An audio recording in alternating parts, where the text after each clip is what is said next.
সালামু আলাইকুম রহমতুল্লাহ। অষ্টম অধ্যায় ভেক্টর ও ভেক্টর রাশি। শুধুমাত্র রেজিস্ট্যান্স দ্বারা গঠিত সার্কিট, শুধুমাত্র রেজিস্ট্যান্স দ্বারা গঠিত সার্কিটের কি দেখবো আমরা? ওয়েভ ডায়াগ্রাম এবং কি ভেক্টর ডায়াগ্রাম দেখবো। আচ্ছা, শুধুমাত্র রেজিস্ট্যান্স দ্বারা গঠিত সার্কিট, তাহলে এই সার্কিটে শুধুমাত্র কি থাকবে? রেজিস্ট্যান্স থাকবে। ঠিক আছে, শুধুমাত্র রেজিস্ট্যান্সই থাকবে। তাহলে এটার এখানে কি আছে? ভোল্টেজ আছে। এখানে অবশ্যই কি হবে? কারেন্ট প্রবাহিত হবে। এটা হচ্ছে সার্কিট আমার। ঠিক আছে, সার্কিট, এটাই সার্কিট। আচ্ছা, এখন আইটার আমরা কি দেখব? ওয়েভ ডায়াগ্রাম দেখব। ঠিক আছে, ওয়েভ ডায়াগ্রাম বা টাইমিং ডায়াগ্রাম, এটা হচ্ছে কি টাইমের সাপেক্ষে, সময়ের সাপেক্ষে। তাহলে দেখো এখানে কি আছে? একটা ভোল্টেজ, ধরো ভোল্টেজের মান কত? 230। ঠিক আছে, আমি ভোল্টেজের একটা ওয়েভ এঁকে ফেললাম। বুঝতে পারছো?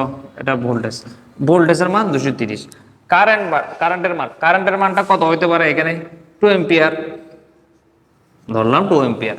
নর্মালি ভোল্টেজের মান বেশি হয়, 230, 250 এরকম হয়, কিন্তু কারেন্টের মানটা কম হয়। এজন্য আমি কি করছি, প্রথমে আঁকার সময় ভোল্টেজের ওয়েভটা আঁকছি এবং কি একটু বড় করে আঁকছি। এটার তুলনায় আমি কি করব, এই যে আই এর ইয়াটা, ওয়েভটা আমি একটু ছোট করে আঁকবো। ঠিক আছে, আচ্ছা, এটা হচ্ছে আই। আচ্ছা, আমরা জানি যে শুধুমাত্র রেজিস্ট্যান্স দ্বারা গঠিত সার্কিটটি কি রেজিস্টিভ সার্কিট বা পিওর রেজিস্টিভ সার্কিট। ঠিক আছে, এখানে কারেন্ট এবং ভোল্টেজ ইন ফেজে থাকবে। ইন ফেজে বলতে একই লাইনে থাকবে। এই যেমন ভোল্টেজটা শুরু হয়েছিল কোত্থেকে?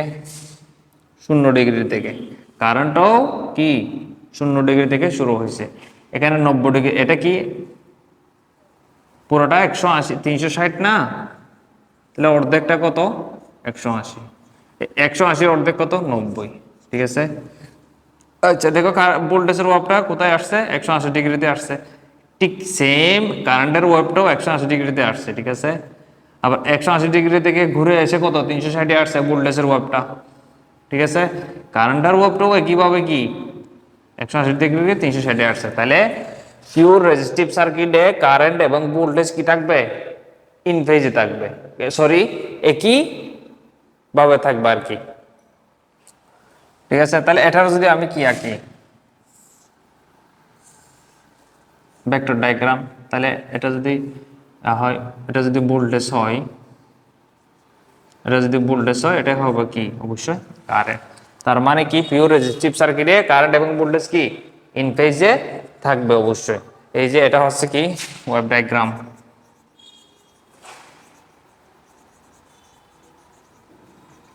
এটা হচ্ছে ভেক্টর ডায়াগ্রাম, ভেক্টর বা ফেজর ডায়াগ্রাম আর কি, ভেক্টর বা ফেজর ডায়াগ্রাম। আচ্ছা, তাহলে আমরা বুঝতে পারলাম শুধুমাত্র রেজিস্ট্যান্স দ্বারা গঠিত সার্কিট কি রেজিস্টিভ সার্কিট। রেজিস্টিভ সার্কিটে ভোল্টেজ এবং কারেন্ট কি ইন ফেজে থাকবে? অবশ্যই একই ফেজে থাকবে। এই যে একই ফেজে আছে, কিন্তু এখানে ভোল্টেজের মানটা বেশি, 230 হওয়াতে আমি একটু ভোল্টেজের ইয়াটা উঁচু করে রাখছি আর কারেন্টের এটা নিচু করে রাখছি। আচ্ছা, এখানে বলতে শুধুমাত্র ইন্ডাকটেন্স দ্বারা গঠিত সার্কিট। ইন্ডাকটেন্স, ইন্ডাকটেন্স বলতে আমরা কি বুঝি? শুধু একটা ইন্ডাক্টরই থাকবে এখানে। ঠিক আছে, শুধুমাত্র ইন্ডাক্টরই থাকবে এখানে। মনে করো ভোল্টেজ সাপ্লাই দিলে এখানে একটা কারেন্ট সাপ হলো, এটার মান এল। ঠিক আছে, আচ্ছা, তাহলে এটার ওয়েভ ডায়াগ্রামটা কিরকম, ওয়েভ ডায়াগ্রামটা কিরকম হবে? আচ্ছা, আচ্ছা, আমরা জানি যে এই সিভিল একটা সূত্র আছে। হ্যাঁ, এই যে সিভিল একটা সূত্র আছে,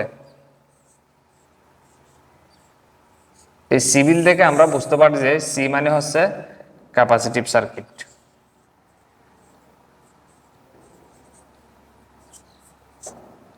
ঠিক আছে, এল মানে হচ্ছে ইন্ডাকটিভ, ইন্ডাকটিভ সার্কিট। ঠিক আছে, এক ক্যাপাসিটিভ সার্কিটে কারেন্ট কি থাকে, আগায় থাকে, ভোল্টেজ পিছায় থাকে, এই যে, ঠিক আছে। আর ইন্ডাকটিভ সার্কিটে দেখো কি, ভোল্টেজ আগায় থাকবে, কারেন্ট পিছিয়ে থাকবে। আচ্ছা, সেটা যদি পিওর ইন্ডাকটিভ হয়, পিওর ইন্ডাকটিভ হলে কারেন্ট এবং ভোল্টেজের ব্যবধান কতটুকু হবে? অবশ্যই কত? 90 ডিগ্রি। তাহলে আমি দেখি, এখানে দেখি, এটা কি সার্কিট?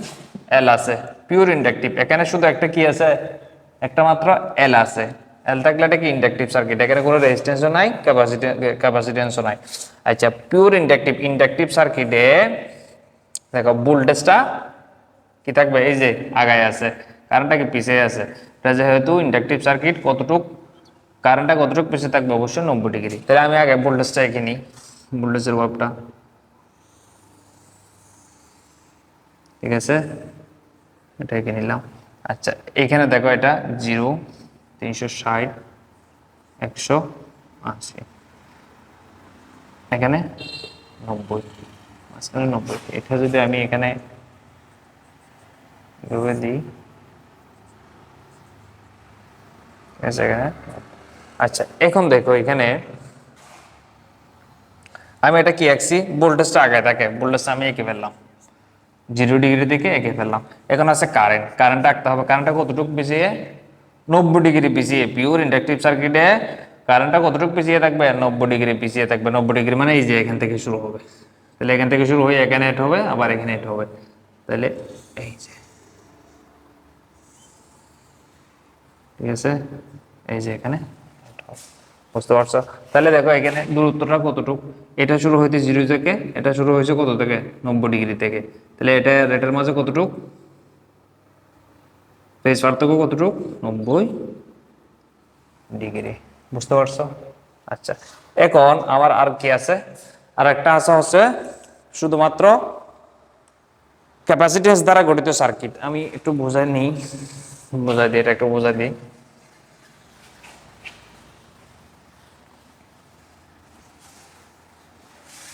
শুধুমাত্র ক্যাপাসিটেন্স, এটা 3 নাম্বার হবে আর কি।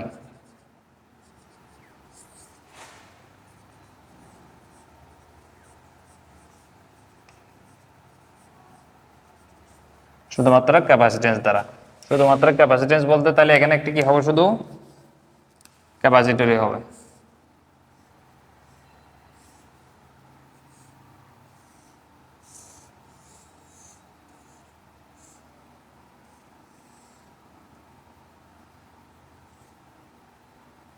ঠিক আছে।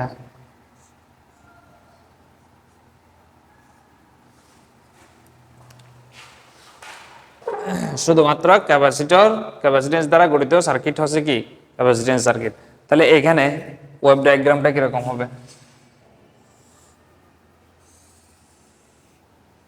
ঠিক, দেখো সিভিল সূত্র থেকে আমরা কি পাই? সিভিল সূত্র, এটা ক্যাপাসিটিভ সার্কিট না? এই যে ক্যাপাসিটিভ সার্কিট, এটা ক্যাপাসিটিভ সার্কিটের এখান থেকে আমরা পাই যে ক্যাপাসিটিভ সার্কিটে কারেন্ট অবশ্যই কি আগায় থাকে। তাহলে আমরা কারেন্টটা আগে লিখে ফেললাম,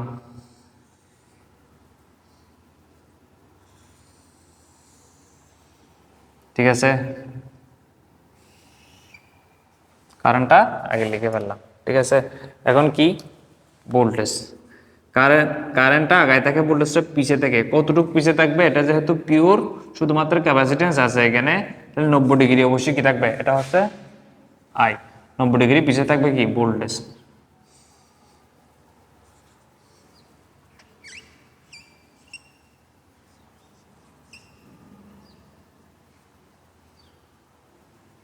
ঠিক আছে।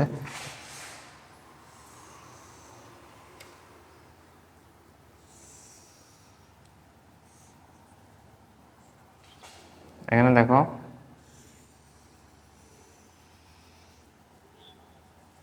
আচ্ছা, এটা হচ্ছে ভোল্টেজ।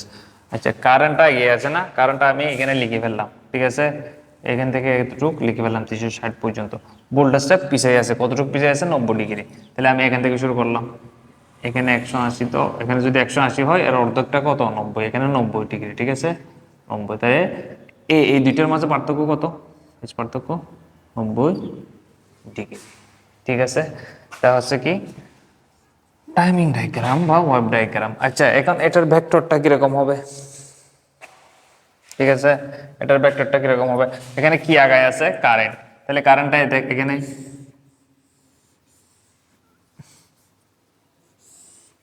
কারেন্টটা এখানে আর কি ভোল্টেজটা পিছিয়ে থাকবে, এই যে 90 ডিগ্রি পিছিয়ে থাকবে ভোল্টেজটা। এটার এটার ভেক্টর ডায়াগ্রামটা আমি দেখা নাই, এখানে দেখা দিচ্ছি। এটারটা কি হবে? এখানে দেখো, এখানে কি ভোল্টেজটা আগায় না, কারেন্টটা পিছিয়ে। তাহলে এখানে এটা কি হবে? ভোল্টেজ হবে, আর এখানে কি হবে? কারেন্ট হবে। এটার মাঝে পার্থক্য কত? 90 ডিগ্রি। যেহেতু পিওর, এখানে সব পিওর। ঠিক আছে, পিওর বলতে এখানে শুধু কি আছে? ক্যাপাসিটরই আছে, এখানে শুধু ইন্ডাক্টরই আছে। এর আগেরটাতে কি ছিল? শুধু রেজিস্টরই ছিল। ঠিক আছে, অন্য কোনো বাধা ছিল না। এই জন্য এখানে কি হবে? 90 ডিগ্রি ফেজ পার্থক্য থাকবে। আশা করি বুঝতে পারছো। আল্লাহ হাফেজ।